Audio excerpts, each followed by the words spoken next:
चीन की घेराबंदी समंदर में भी करने की तैयारी हो चुकी है। जिस दक्षिण चीन सागर में चीन बाहें फैलाता जा रहा है, अपनी विस्तारवादी नीति से दुनिया की नींद हराम कर दी है, अब उसकी बारी है। क्वाड ग्रुप के जरिए उसकी नकेल कसी जाएगी। दक्षिण चीन सागर में ही घुसकर उसे बैकफुट पर धकेला जाएगा। अमेरिका, जापान, ऑस्ट्रेलिया के साथ मिलकर भारत की ये रणनीति कारगर हुई तो चीन इतिहास, भूगोल सब कुछ भूल जाएगा, भविष्य के बारे में सोचकर कांपेगा।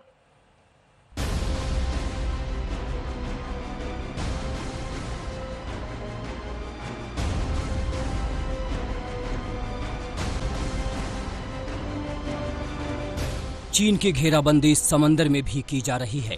उसकी कमर दक्षिण चीन सागर में भी तोड़ने की तैयारी है। भारत, ऑस्ट्रेलिया, अमेरिका और जापान की चौकड़ी के प्लान में फंस जाएगा चीन। रणनीतिक तौर पर दक्षिण चीन सागर भारत के लिए काफी अहम है। भारत के लिए ये पारंपरिक रूट रहा है। Bharat, America, Japan, Australia quad group का हिस्सा हैं। अगर भारत के खिलाफ चीन जंग छेड़ता है तो क्वाड ग्रुप के देश मदद के लिए आगे आ सकते हैं। आखिर क्या है क्वाड ग्रुप, आपको बताएंगे। लेकिन लद्दाख में LAC पर चीन की बर्बरियत पर अमेरिका और ऑस्ट्रेलिया ने कड़ी आपत्ति दर्ज की। ऑस्ट्रेलिया ने जहां भारत के संयम की सराहना की, वहीं अमेरिका के विदेश मंत्री माइक पोम्पियो ने कहा कि चीन दुनिया को अस्थिर करने की कोशिश कर रहा है। PLA has escalated border tensions. We see them today in India, the world's most populous democracy. We watch as it militarizes the South China Sea and illegally claims more territory there, threatening vital sea lanes. A promise it broke again. दरअसल 2007 में Japan के प्रधानमंत्री Shinzo Abe ने quad group को बनाने का प्रस्ताव रखा था, जिसे भारत, अमेरिका और ऑस्ट्रेलिया ने समर्थन दिया था। हालांकि 10 साल तक ये तो निष्क्रिय ही रहा, लेकिन 2017 के बाद से चारों देशों की लगातार बैठकें हो रही हैं। क्वाड ग्रुप में शामिल सभी 4 देशों की एक ही चिंता है और वो है चीन का बढ़ता दबदबा। 2017 से लेकर 2019 के बीच क्वाड ग्रुप के बीच 5 मीटिंग हो चुकी है। इस मीटिंग में पहली बार न्यूजीलैंड, दक्षिण कोरिया और वियतनाम को भी शामिल किया गया था।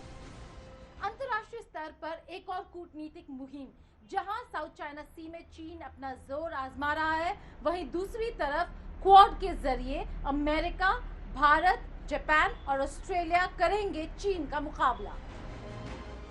क्वाड ग्रुप के देशों के साथ भारत की रणनीतिक साझेदारी है।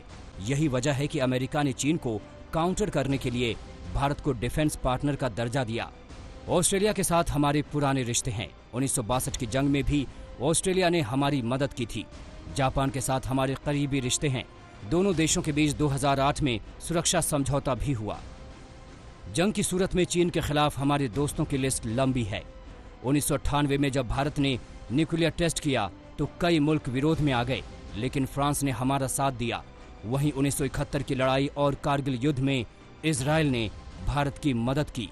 यूरोप में सबसे शक्तिशाली देश जर्मनी है, जिसका भी हमें समर्थन हासिल है।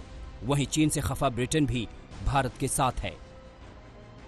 कूटनीतिक मोर्चे पर चीन के साथ अगर कोई है तो पाकिस्तान और उत्तर कोरिया, लेकिन इन 2 देशों के दम पर चीन भला क्या कर सकता है? बावजूद कोई ऐसा मुल्क नहीं जो चीन से परेशान नहीं है। उसकी विस्तारवादी नीति से दुनिया त्रस्त है। उसके इस दादागिरी पर चोट करने की जरूरत है। हालांकि इस बीच साउथ चाइना सी पर अपनी पकड़ मजबूत करने के लिए चीन ने एयर डिफेंस आइडेंटिफिकेशन जोन बनाने जा रहा है। चीन ने इस जोन में ताइवान और वियतनाम के कंट्रोल वाले द्वीपों को भी शामिल करने जा रहा है। चीन जोन के अंदर प्रतास, पार्सेल और स्पाटले द्वीप समूह को भी शामिल कर रहा है। इन द्वीपों को लेकर उसका ताइवान, वियतनाम और मलेशिया से विवाद चल रहा है। ऐसे में भारत को अपनी रणनीति बदलनी होगी। ताइवान, हांगकांग को लेकर जो मसले उठ रहे हैं, अगर भारत इस पर खुलकर समर्थन करता है तो चीन को मिर्ची जरूर लगेगी, उसका दर्द बढ़ जाएगा। तो एक प्रकार चीन के ऊपर दबाव है कि चीन जो है एक प्रकार से छोटी कंट्रीज के ऊपर प्रेशर डाल के पूरा साउथ चाइना सी अपना मानता है, जो कि एक प्रकार से गलत है। और चीन अभी वहाँ पर इन देशों की मदद कर रहा है अपने एयरक्राफ्ट कैरियर लेके। और 2-3 चीज़ें हैं जो एक freedom of navigation, rule of law होना चाहिए, जिसमें सभी को बराबर की हिस्सा मिले। एक तरफ चीन को घेरने का पुख्ता प्लान तो दूसरी तरफ अपनी ताकत को मजबूत करने में भारत जुटा हुआ है। इसी कड़ी में संयुक्त राष्ट्र सुरक्षा परिषद में भारत को अस्थायी सदस्य के तौर पर चुने जाने से भी चीन बौखलाया हुआ है।